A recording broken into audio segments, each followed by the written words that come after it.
Number 10, keeping his royal properties. If the king moved out of Buckingham Palace, he wouldn't have to give up all of his royal residences. Buckingham Palace has been used as the official working and living headquarters of Britain's monarchs since 1837. With 775 rooms, it would be used by the king to host state banquets and engagements with world leaders and government officials. It's also a prime location for many milestone events and could become a permanent tourist attraction if the king were to officially move out. The palace is property of the Crown Estate, which the late Queen Elizabeth was the owner of while she was the monarch. However, this would change if the new king was no longer head of state. Along with their huge and iconic Buckingham Palace, this family has a numerous amount of properties. I mean, investing is always a good idea. You can never have too much money, right? Well, as we try to find out this mysterious amount of wealth this family actually has, let's take a look at the kinds of properties the members currently own. As if 2 palaces were not enough, add the St. James Palace to the list. This was once the former residence of the monarchs of England before the reign of Queen Victoria. With a total of 30 regal estates, the family owns a 50,000-acre estate in Norfolk, a Berkshire Wendy house, the infamous Kensington Palace, a couple cottages, castles, forts, and more. By the time I finish this list, I think the next in line of succession will be appointed. So all I'm gonna say is that the 30 properties are nothing less than intriguing. So I did the math, and if you wanted to stay for 1 month at each property, it would take 2.5 years to finish the tour. Probably more. At number 9, sovereign grants. Direct funding for the monarchy is through the sovereign grant. Some really important things that the sovereign grant helped with included $92 million renovations to Buckingham Palace. Spending close to $100 million on renos alone can't possibly be for aesthetic reasons, or for tourists visiting the palace. Being royal means their palace and lifestyle has to be as royal as their title. But at that cost, I can't say that's the most relatable thing, no matter how much they want to be relatable to the general public. Royalists say these costs represent only £1 a year to every person in the UK. That makes it much better. All British people chipped in for the multi-million-dollar renos, whether they like it or not. Number 8, abolishing the monarchy. As much support as this family gets, there are people who really don't want to see this established monarchy continue. Which side are you on? For or against the monarchy? Drop your answers in the comments. And although republicanism isn't a strong force in Britain at the moment, that could change if it fails to attract the support of the younger British population. Now, if the monarchy was abolished, the Queen or King's consent would disappear. There would be no royal family to influence the country's legislation, and it is believed that the people of Britain would have a more fair and even democracy. This sounds very intriguing, but I guess not enough for the majority of the population to agree with the removal of the royal family. Number 7, expensive royals. Despite the money produced by the monarchy, the royal family is pretty expensive. Back in 2018 to 2019, they cost taxpayers $86 million. This was 41% more than the previous year. How does it make sense that there are thousands of people in debt, but the funds towards the royals are increasing? That shows where the money goes. Many agree that the education systems would benefit from this wealth more than old people and their children born into the crown. Not only does the system cost the British public money, but they're also unable to choose which ruler will come next, leaving taxpayers with no power over the system that takes a chunk of their money. And if you compare the wealth earned by the royals to the people of the country, it drastically changes the picture. The typical earnings of a full-time employee in England falls at £31,000, while the monarch banks around £42.8 million for doing royal things. Being born into the monarchy means you will never endure the same struggles as most people. They have no financial worries, aren't expected to work a 9 to 5, and the majority of society works hard to achieve a somewhat comfortable life. Number 6, lavish trips. Knowing that they are on the taxpayer's dime, the royal family is careful with their public behavior when it comes to extravagant spending. While there are often extreme expenses associated with major events such as weddings, the royal family has been known to fly on budget airlines and fund some of their own travel. But that isn't always true. A few trips these royals have taken in the past few years came with an outrageously priced bill. Charles and Camilla have somehow managed to spend $530,000 on a trip they took through the Caribbean. Other trips that were pretty pricey were trips taken by Will and Kate, estimating around $130,000. I need to somehow find a way to go on these trips. Just in case you haven't noticed, they're careful of their public persona as well. They feel like they have this sense of responsibility to the public that funds their lifestyle, and if they were acting reckless, they probably wouldn't have as much support, which makes sense. And it's funny when the paparazzi tries to catch them in awkward moments. Thinking about being absolutely perfect and delightful all the time just feels so exhausting. Do they still have to act perfect if they lose their luggage at an airport? I know a lot of us would be fuming. If this family woke up one day and decided to become savages, that would make major headlines, and honestly, I would probably want to tune in more. Number 5, more money for the royals, less for the people. Do the royals cost the government money, or do they make it money? The royals draw tourist dollars as well as publicity for Britain. In 2017, the monarchy boosted tourism in the UK by $640 million. Now that's a lot of money. Even though the sovereign grant is growing, which means more money for the royals, the Crown Estate still provides a lot of money to the government. Anti-monarchy groups don't really think the royal family brings in money, but what do you guys think? Are they just being haters, or are they onto something? They think the monarchy costs the country about $400 million a year. It was estimated that the government's cost to protect the family was over $100 million annually. $100 million to protect the family? I mean, that money could have gone towards better causes, like helping with the problem of homelessness, or providing money to low-income families, but instead they really said, let's protect one of the richest families in the world. Number 4, paying taxes. Charles has voluntarily paid income tax on his income from another landed estate, the Duchy of Cornwall. In 2016 to 2017, that estate brought in a revenue of $27 million, on which King Charles paid tax of around $5 million. In fact, most of King Charles's official duties are financed from the duchy's income. This income also covers however much the official duties of Camilla, William, and Kate would cost. The working royals in Charles's direct family get revenues from the sovereign grant too, so when Prince Harry and Meghan left, a lot of the royal income was put to a stop, which caused a bit of friction within the family, but mainly because they wouldn't be fulfilling their responsibility, which makes sense, but being cut cold turkey is rough. Late Queen's own funds were also used for her official duties, which means she doesn't get paid tax on that part of her income. So she did pay taxes, just not all of them. Must be nice. Number 3, the helicopter. The Cambridges may have downplayed how much they used the family helicopter. Even if they say it wasn't used very often at all, it's implied that it was being used a bit more than the Queen wanted. Another expense that caused tension for the family was the Duke and Duchess of Cambridge's tour of the Caribbean. The cost for chartered flights for that one trip costed $268,000. Can we take that in for a second? Flights alone almost cost $300,000. What could they possibly have been doing? Number 2, scandals. This family has been involved in scandals for generations. Being knee-deep in controversies is not a good look for the representation of Britain, but they somehow managed to pay the news outlets to run stories that promote them in a good way. I mean, they managed to be so perfect that people sweep their complete wrongdoings under a rug, which, might I add, has to be a huge rug. No one is obviously perfect, but the extent to which the royals have been exposed for the controversies is so out of pocket that it's actually shocking. And the fact that these news stories have not at all gotten as much attention as something as mediocre as the kind of dress Meghan wore to one random event. Political correspondent Nadine Batchelor-Hunt argued that the royals are becoming increasingly out of place in contemporary society due to the family's past and present scandals. And finally, number 1, travels funded by the citizens. The royal family's huge travel budget has more to do than just them having a lot of money.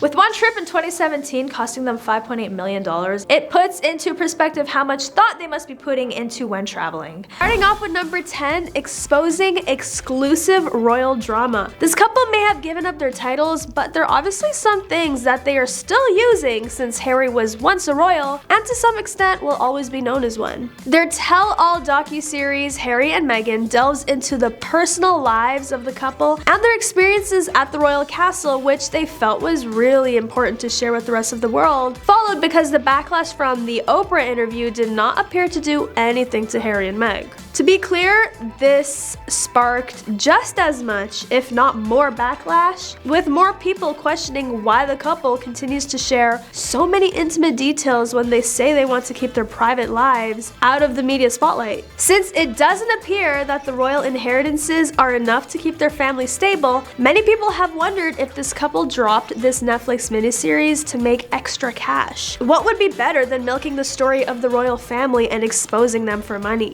Although the couple doesn't have the best reputation among many people, it's clear that the royal family did not appreciate the couple's efforts to draw more attention to themselves and give them a bad name. The British media and their attempts to exploit the royal family were then obviously Harry's next target. In the third episode of the show, Harry talks about the role that royal correspondents who work for newspapers and tabloids and specialize in covering and analyze the royal family play in the British media. He describes them as an extended PR of the royal family. An agreement has been in place for more than 30 years. Harry claims in the documentary that he was followed by paparazzi 30 or 40 times as a child, particularly while he was in school. He stated that the tabloid media in the UK believes the royal family is ours to exploit. Their trauma is our narrative and we control it. In the first episode, Harry says that as a member of the royal family, he has a responsibility to expose how British tabloids operate. I feel like a member of this family, and it is my duty to expose the exploitation and bribery in our media. Harry, you aren't a working member of the royal family, but it seems like you've joined the tabloids to take advantage of the royals as well. Is that a coincidence? On to number 9, deals. The couple claims to have given up a lot in order to start a new life, but were they successful? The majority of their actions thus far have involved maintaining some aspects of their previous existence. First, Harry and Meghan's foundation's title caused some royal drama because they were told they couldn't use the term Royal Sussexes. In the end, they agreed that the title will be changed after 2020's spring. The fact that they are profiting from the grief they experienced from the royals and sharing it with people in various forms, such as the series, interviews, and even the new memoir Harry dropped, Spare, which focuses heavily on how he dealt with all the royal drama and his experience in many instances throughout his life, is another way that it just doesn't appear that the couple has completely let go. They also lie to create stories that attract attention, which is another way they can't seem to let go of. Getting back to the series, which was so ridiculous, there are pictures of them leaving the castle. They say the pictures were taken without their permission, but the photographer later said he had access and permission to take the pictures. So awkward, because sharing a truthful story is the least you can do when you're talking about an experience. But what do you think? How long do you think this couple has left before people get sick of their sob story, which doesn't seem very credible? On to number 8, family drama. Where should I even start? According to Harry's memoir, Spare, Harry was pushed to the ground by Will, the future king, following a conversation about Meghan. While Camilla, the Queen consort, has acknowledged her dislike for Meghan, Prince Harry discusses the hierarchy in the video, stating, "You know there's leaking, but there's also planning of stories. The whole truth is unknown to anyone. We have all the facts." The show The Crown, which is based on stories from the royal family, is also receiving backlash over a storyline about the affair between Prince Philip and friend Penny Natchbull, which is believed to be insensitive following the passing of Queen Elizabeth in September. I mean, fair point, let the deceased rest in peace. Don't talk about their side pieces and have some morals. This brings more unwanted attention to the family. However, since the tea was already hot, it's only right to spill it. Number 7, privacy. After expressing concerns regarding Meghan's need for privacy as a royal, many individuals appear to believe that this was an unreasonable demand for her, particularly in light of the numerous controversies and the inclusion of an inside look at the royals' lives, including never-before-seen family photos. Afterward, Meghan attempted to reaffirm her need for privacy and the fact that it is a fundamental human right. I do agree that it is a fundamental human right. She stated that she ought to be able to share a portion of her life under her control rather than under the media's. Number 6, the royal privilege of knowing the family. Do we really need to talk about the many times this couple has brought up the royal family after stepping down? Meghan and Harry managed to get a whole lot of attention after their announcement to move out of the palace, which eventually led them to stepping down. Now, obviously, the British media did not take this news lightly, with many outlets creating stories not supporting the royals or their decision. And then they dropped the CBS special with Oprah, which caused a lot of controversy, just in case you forgot. But that wasn't even the best part. From claims that Meghan and Harry got married before the televised wedding to Harry saying they were cut off financially from his dad, King Charles, the messy interview just got messier for the Sussexes. I think the most mind-blowing part about all of this was all the lying they had done to push the victim agenda. To be accurate, I think they lied about 17 times in the Oprah interview. Yikes. And I'm obviously not going to validate their experience because, well, for one, I wasn't there when all the claims were made, so I wouldn't know. know. But some claims, such as the fact that they had been married before the televised wedding, was shut down by the Archbishop of Canterbury. Big yikes. So the question stands, why did they decide to make some stuff up for this tell-all interview? Starting a new life, number 5. Once the couple officially left the family, it seemed as if there was only one thing Meg and Harry were chasing: the bag. Since they don't make money as working members of the royals, they have made commercial arrangements where it seems like the only thing keeping them relevant is the fascination with them fleeing the royal family, which I can't lie is a pretty savage move. But then what was even more savage of them was when they started finding ways to get paid by exposing some private matters of the royals. The late queen was pretty upset with the way they handled the situation and how much they were planning on milking the family post-departure. Once they moved to LA, it was a wrap.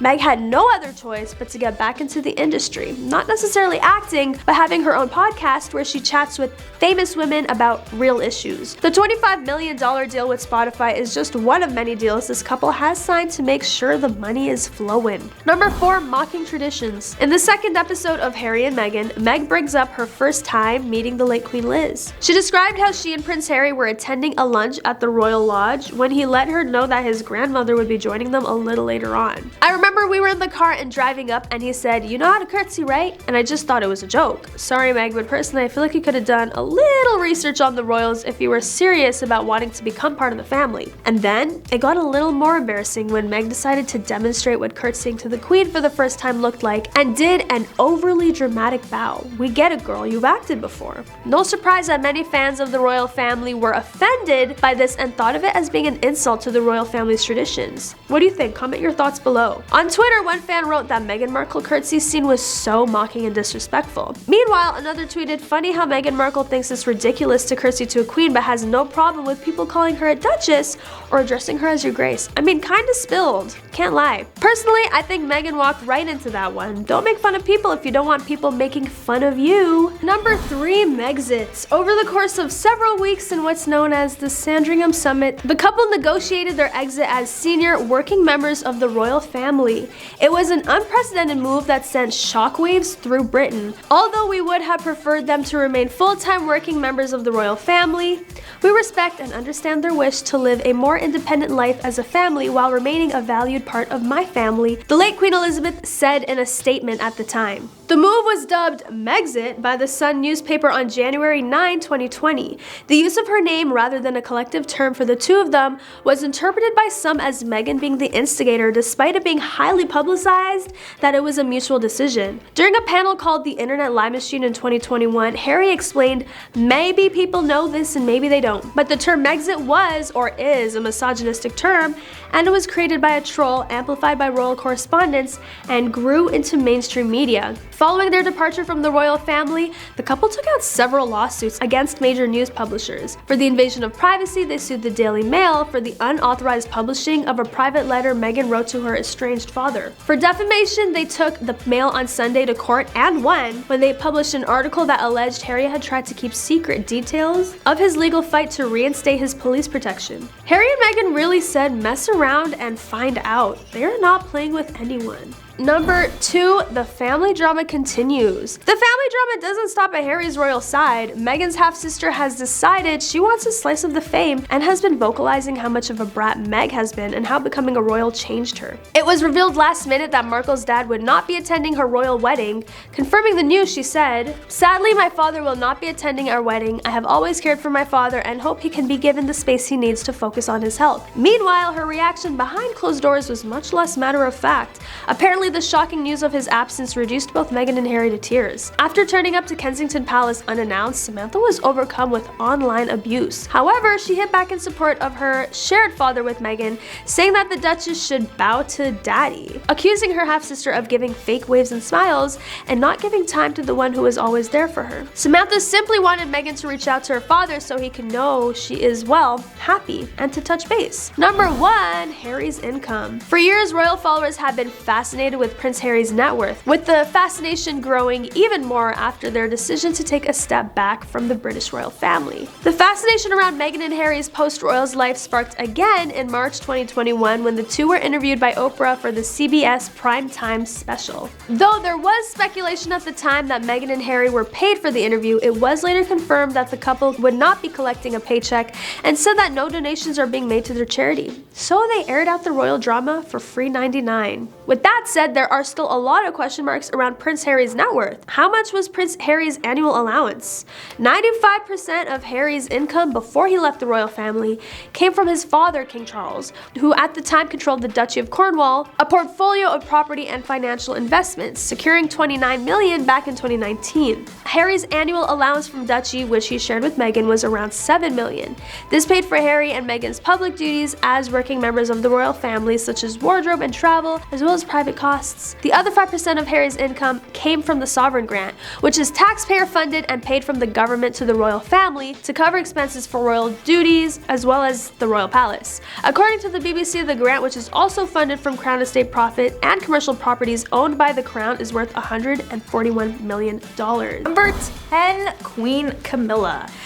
The Coronation invitation referred to the king's wife as Queen Camilla for the first time, officially dropping the word consort from her title, which, you guessed it, raised some eyebrows, in large part because of Camilla and Charles's controversial relationship and the palace's previous stance on her position. The palace argued it made sense to call Camilla Queen Consort before Queen Elizabeth passed away to more clearly distinguish between the two. However, this invitation confirms that won't be the case going forward. It's mostly symbolic, but when you think about it, the monarchy itself is mostly symbolic. Gullis says, noting that titles have long been a point of contention for the family of Prince Harry and Meghan, for example. So these symbolics end up being very important. So what does this change actually mean, and why is it causing such a stir? What do you think? Let me know in the comments below. Number 9, royal upgrade. Camilla's royal upgrade has been awaited and debated by some for as long as she's been married to Charles. Charles and Camilla knew each other before he married Diana in '81, and they continued their relationship beyond then. Princess Diana famously said, "There were 3 of us in this marriage, and many of her admirers have blamed Camilla for breaking it up." And even though Diana passed away in 1997 and Charles and Camilla have been married since 2005, the legacy of Diana is something that still curses Camilla.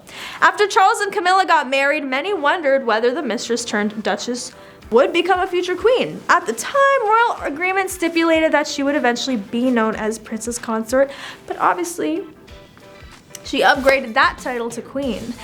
Camilla's approval ratings have steadily increased over the years, with many Britons seeing her as a warm presence and a calming influence on her husband. And she's gradually taken on a more public role with her royal duties, including charity work focused on empowering women and promoting literacy. In 2021, Queen Elizabeth appointed Camilla a Royal Lady of the Most Noble Order of the Garter, the most senior order of knighthood in the British honor system. And the following year, on the eve of her 70th anniversary on the throne, she said it was her sincere wish that Camilla be known as Queen Consort when the time comes. Camilla went on to adopt that title after Queen Elizabeth's passing in September 2022. Gullis says the consort label seemed to symbolize all of the things that made Camilla seem illegitimate in the eyes of the public and the royal family, including the fact that she was divorced. Number 8, the other woman to queen. In the early years of Charles and Camilla's marriage, it had been thought that Camilla would become Princess Consort. That changed in February when Queen Elizabeth stated she would like Camilla to be known as Queen Consort. And that statement put to rest years of speculation and debate about Camilla's future.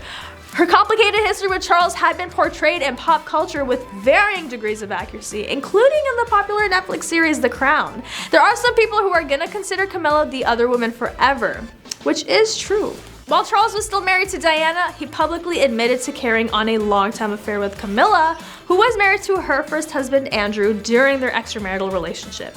The admission set into motion a series of scathing articles about Charles and Camilla, and prompted Diana to famously say in a television interview, "There were 3 of us in this marriage, so it was a bit crowded." Charles and Diana ultimately divorced in '96, with Camilla and Charles' wedding happening in 2005. Number 7, rebuilding the image. image. Following Diana's passing, royal aides tasked with rebuilding the tarnished reputation of the royal family, battered by years of negative media stories about infidelities, also slowly began to take the task of integrating Camilla into a more public role. In the years since, criticism in the press has all but dried up as she became a firmly established member of the family, and royal watchers say her mischievous sense of humor has helped win over those who meet her. When the royal car carrying the couple was caught up in violence in London in 2010 following protests by students, and Camilla was reportedly poked with a stick through her open window. Papers praised her stoicism when she later joked, "There's a first time for everything." Nonetheless, the change marks a milestone in Camilla's decades-long road to rehabilitating her image from someone who once reviled as the other woman in Charles's first marriage to Princess Diana to a senior royal member largely accepted by the British public. Number 6, taking Diana's title. Now, Camilla has never fully won widespread public affection, but according to a regular YouGov poll tracker in May 2022, just 20% of respondents thought she could be queen, while 39% thought she should receive the title of princess consort. However, a poll for the Daily Mail after the queen backed her becoming queen consort suggested that 55% supported that move compared to 28% who were opposed. While many Britons have been unforgiving about any role she played in the breakup of Charles and Diana's marriage, Prince Harry indicated this was not the case with him and his older brother. "To be honest with you, she's always been very close to me and William," Harry said in an interview to mark his 21st birthday in 2005. "She's not the wicked stepmother." At number 5, approval from the family. Camilla was viewed negatively by the royals, but Diana was received with open arms. Charles has always treated Camilla as an equal, and their age gap was not as big as Charles and Diana's, who was 13 years younger. However, Camilla was not wanted by the royal family as its princess. For one thing, she was thought to be an experienced woman, which made her a no-go for the royal family. In addition, she was not thought to be sufficiently aristocratic to be a princess. Diana was thought to be the better match for Charles by the queen. Sherlock asserts she was very much a hit with the royal family. They really warmed up to her. Diana did a great job of modeling what she thought it would be like to be a princess. So naturally, Camilla was a little harder to get used to. But hey, now she's queen, shout out to her. Number 4, the rebrand, Queen Camilla. Many never thought it would actually come to this, but after the coronation of King Charles and his beloved wife, it's official that Camilla has completely rebranded from when she was first introduced as a part of the royals. Tina Brown, former Vanity Fair editor, told Page 6 Camilla is the greatest image rehab in history. She deserves a crown just for toughing it out. The crowning of Queen Camilla was the culmination of a quarter of a century of intensive work by the king, their friends, and their counselors. Its most dramatic moment came last year when there was a sustained campaign to strong-arm Queen Elizabeth to endorse Camilla as queen consort shortly before her passing. On February 5th, 2022, the eve of her platinum jubilee, the late queen wrote in a touching letter, "And when in the fullness of my time, my son Charles becomes king, I know you will give him and his wife Camilla the same support that you have given me, and it is my sincere wish that when that time comes, Camilla will be known as queen consort as she continues her own loyal service." Number 3, coronation of Camilla. Camilla was coronated in a shorter and simpler ceremony following Charles's crowning and was crowned with Queen Mary's crown, marking the first time an existing crown was used for the queen consort's coronation. "May thy servant Camilla, who wears this crown, be filled by thine abundant grace, and with all princely virtues reign in her heart, O King of love, that being certain of thy protection, she may be crowned with thy gracious favor," the Archbishop of Canterbury said as he placed the crown on Camilla's head. Super official, guys. Camilla's title is not changing after her coronation. Since her husband became king, she assumed the title of Queen Consort Camilla. However, Queen Camilla will do since it's nicely alliterative and the consort part is understood. Number 2, not accepted by the public. After Diana passed away, the British public stopped accepting Camilla as Charles's lover. Camilla became a supervillain in the royal saga after Diana's passing, despite the fact that this seemed illogical. After her party was moved up, she was forced to hide for several months. According to OK Magazine, royal correspondent Judy Wade stated the prince must keep a safe distance from Camilla after Diana's passing. If Camilla's seen anywhere near his home in the next 6 months, he'll be toast. There is absolutely no chance of Charles marrying Camilla now, Royalty Magazine editor Bob Houston said, and he would have to be the dumbest fool in the world to even consider it. Fast forward to the present day, and one of the firm's hardest working royals, Camilla, has successfully relaunched herself over time. In a significant vote of confidence, the Queen chose Camilla to be her consort. In the days of Diana's explosive interviews and the tapes of tampons, this result was far from certain, and it kind of seemed impossible. Camilla, in contrast to Harry and Meghan, is frequently praised, at least by Sussex detractors on Twitter, for her lifetime of quietness, which is a virtue in the royal environment, but odd elsewhere. And finally, number 1, control. Diana once claimed Camilla was trying to control Harry and William's lives by taking them on international trips and cutting off their contact with the palace. She accused Camilla of causing a rift between the brothers and believed Camilla was manipulating Prince Charles to further her own agenda and warned him not to trust her. Diana's comments caused a storm in the media, I'm sure you can already assume that, with many people questioning Camilla's influence over the royal family. In response, Camilla denied all accusations and claimed she was only interested in helping Harry and William succeed in their roles as the future of the royal family. Starting off with number 10, exempt from the law. King Charles is exempt from civil or criminal prosecution because he enjoys sovereign immunity. Additionally, the late Queen Elizabeth II was subject to this rule. Although civil and criminal proceedings cannot be taken against the sovereign as a person under UK law, according to a previous guidance on the royal family's official website, the Queen was careful to ensure that her personal activities were carried out in strict compliance with the law. The fact that members of the King's family are exempt from jury duty is one royal benefit. Avoiding jury duty typically results in a fine of up to £1,000. Jury duty is not required for the King and members of his immediate family.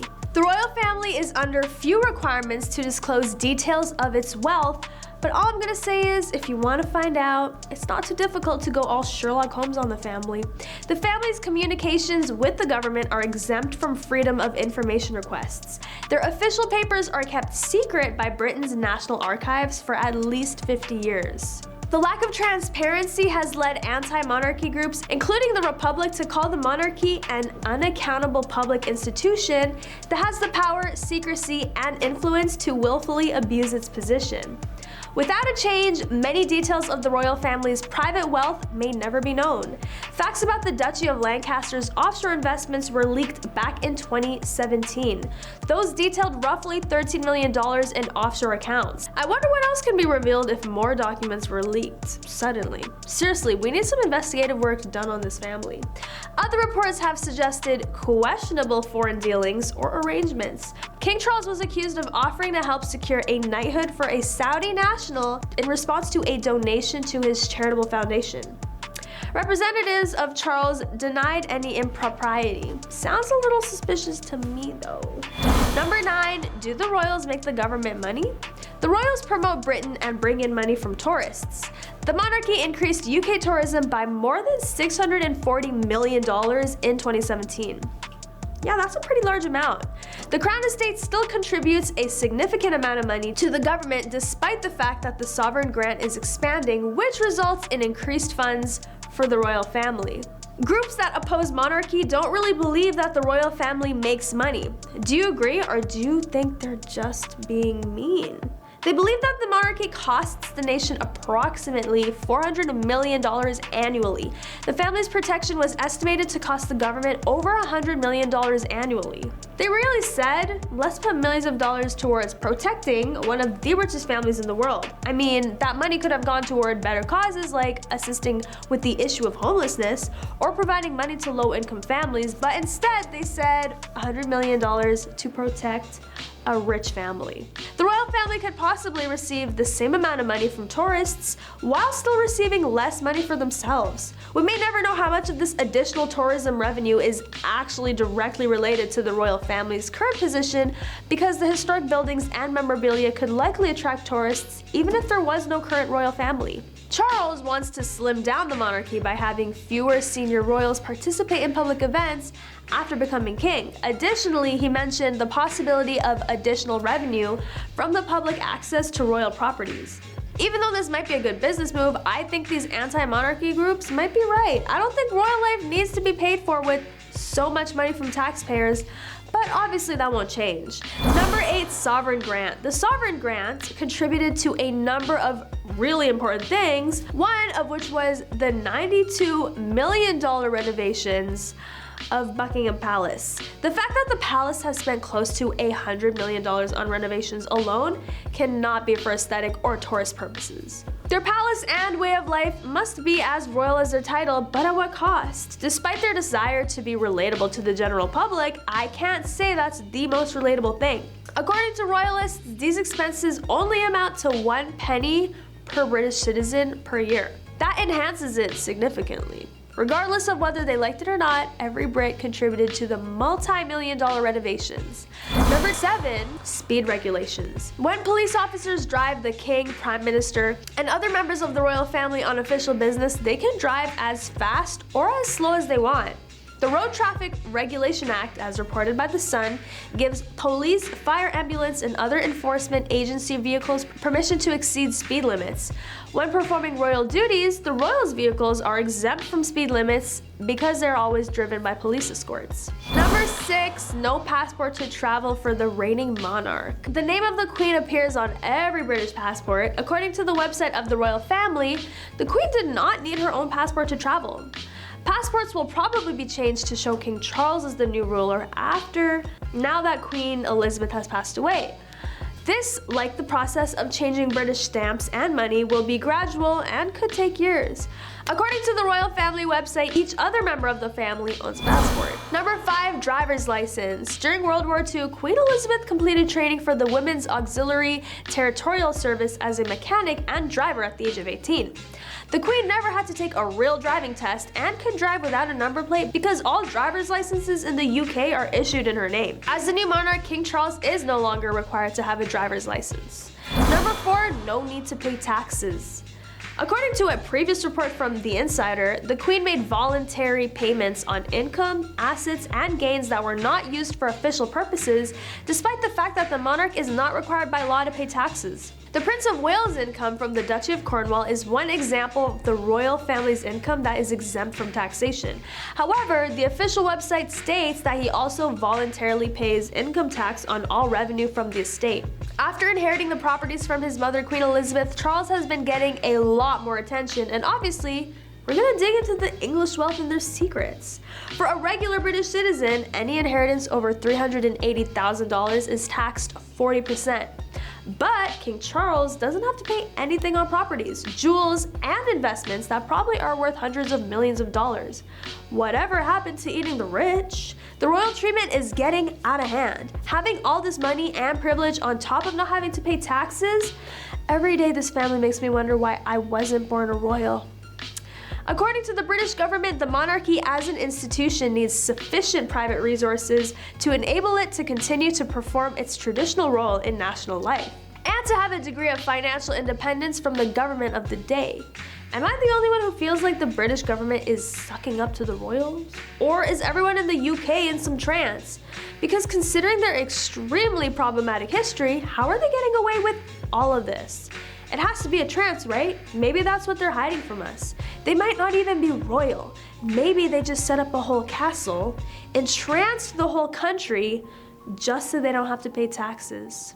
The same document explains that the British Crown is also not legally liable for income tax or capital gains tax. Personally, I think the British people should overthrow the throne at this point because taxes shouldn't be reserved for regular citizens. But that's just me. Or what if they flipped and only taxed the extremely rich people? That is a society I would love to live in. Number 3, royals versus taxpayers. Even though the monarchy makes money, the royal family is expensive. They cost taxpayers $86 million in 2018 and 2019. This was 41% higher than the year before. How can it be that thousands of people are in debt, increasing debt, while more money is going to the royals? Many agree that this wealth would be more beneficial to education systems than to a random family who just so happened to be born into this privileged bloodline directly linked to the crown. Not only does the system cost the British public money, but they're also unable to choose which ruler will succeed them. As a result, taxpayers have no control over the system, which costs them a lot of money. When the royals' wealth is compared to that of the population, it really shows their privilege over the general population. In England, a full-time employee earns an average of £31,487, while the late Queen received approximately £42.8 million for being a queen. You will never face the same difficulties as the majority of people if you are born into the monarchy. They do not have to worry about their finances and are not expected to work a 9 to 5. While some people are given a somewhat comfortable life, the majority of society works hard to achieve it. Number 2, traveling with taxpayers' money. The royal family is careful about how they behave in public when it comes to extravagant spending because they are aware that they are paying for it with tax dollars. The royal family has been known to fly on low-cost airplanes and pay for some of their own travel, despite the high costs associated with major events like weddings. But that is literally not always the case. The prices of these royals trips over the past few years have been outrageous. A Caribbean tour Charles and Camilla took cost $530,000, which they somehow managed to spend. Will and Kate's trips, which cost an estimated $130K, were among the other trips that were quite expensive. I have to find a way to go on these trips because I know they have a great time. How could you not after spending hundreds of thousands of dollars? And in case you haven't noticed, they take their public persona very seriously. If they were to act recklessly, they probably wouldn't have as much support, so that makes sense. They feel a sense of responsibility to the public that funds their lifestyle. The paparazzi's attempts to catch them in awkward situations are hilarious. It's exhausting to think about being absolutely delightful and perfect all the time. If they misplace their luggage at the airport, do they still have to behave perfectly? I'm worried that many of us would be furious. In all honesty, I would want to watch the news if this family awoke one day and decided to become barbarians. The once perfect royal family becomes barbaric. That is a complete YouTube video. Number 1, reckless spending. Their worries about money are so different from the average person. It's also interesting to consider that their lifestyle is paid for by regular people. Let's be honest, we already know that they maintain this facade in order to give the impression that they aren't reckless with their money because they are royalty and have become accustomed to a life of opulence. Nobody would be able to stop them from spending a few extra dollars, or in their case, a few additional millions, if they really wanted to. It's possible that the Cambridges understand how frequently they used the family helicopter. It's implied that it was used a little more than the Queen wanted, even if they say it wasn't used very often. The Duke and Duchess of Cambridge's trip to the Caribbean was another expense that strained the family. For that one trip, the cost of chartered flights was $268,000. They almost spent $300,000 on the flights alone. I really need to know what they were up to. And that is all for today's top 10. Let me know if you think these privileges are worth banning in the comments. And don't forget to like this video if you think William is going to be a better king than Charles. Subscribe for more royal news, and I'll catch you next time on The Rich Life.